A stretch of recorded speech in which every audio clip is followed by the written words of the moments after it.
अस्सलाम वालेकुम। तुहाडा वीर शफकत बारी मैं सदके मैं वारी अजीज़ा ने मन वड्डियां दे भी रब दे दित्तिया बंदा रजदा है। कोई चरिंद परिंद इंसान कदी रात नूं भुखा सुत्ता है। अल्लाह पाक ने वादा कीता पेट भर के दिंदा है, भुखिया नहीं सवण दिंदा।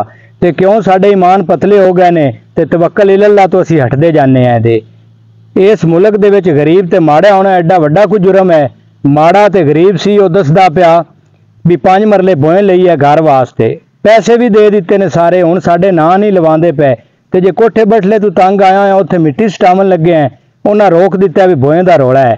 बंदा पूछे भी पैसे लै लेने हुण वो गरीब नूं बोए देवण। ते फकीर जिहड़े ना कई किस्मां दे हुंदे ने। एक फकीर वो हुंदा जिहड़ा सीधा सीधा ही मंगदा है, एक फकीर वो हुंदा है भी जिहड़ा कोई बहाना लालच बना के कोई तरीका ते वो मंगण लग पिया। ये फकीरां दी भी कई किस्मां हुंदियां ने भी वो शायद लारा जासा दिता ते पैसे मंग ले, तरीका बदलिया है, काम वो मंगण पिन्नण वाला ही है। वो जिवें कोई फकीर सी ते हट्टियां ते मंगदा, वो एक कट्टी तू जा मंगया, उन्हें 5 वाला ठीपा दे के उन्होंने आख्या भी इला हुण अगां तू ना मंगी ते मंगना छड्ड दे। वो आंदा भी तू भी मंगना छड्ड दे। वो आंदा मैं कदों मंगना।